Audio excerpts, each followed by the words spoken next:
Hello everyone, my name is Luiza. I am married to Kathleen and I have an 11-year-old son called Eddie. I would like to share with you one of my favorite verses.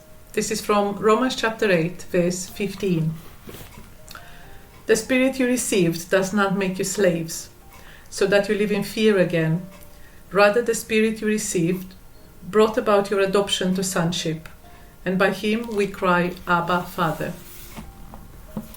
I grew up in Romania, which at the time was a communist country, and the main religion was the Orthodox Church. We didn't used to attend church other than for special occasions like weddings or at Easter time or for special saints' days. And I remember my grandmother used to pay the priest to say a prayer for her or for us. I've heard all about hell and all about being bad and being punished, and I was afraid of God. God seemed inaccessible. God seemed he wouldn't even have time to think about my existence. Like I was the lowest slave that the king doesn't know anything about.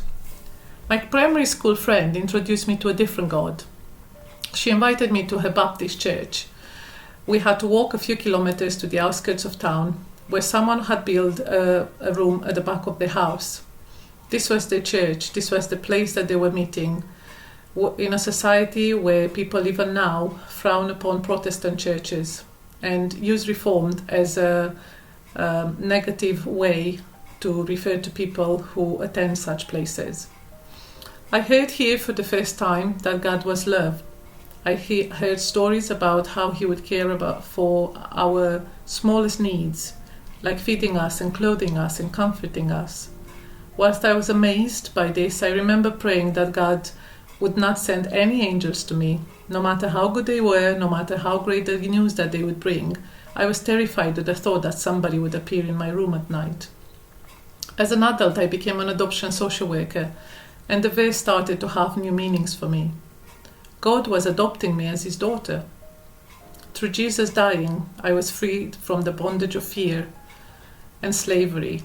I was made anew, with a new life, with God as my father, not my ruler.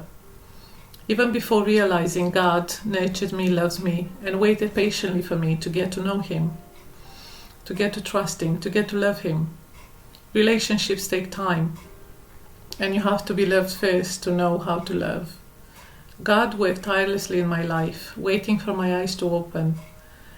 And when they did, it was the most wonderful realization, that wow moment which amazes me even today.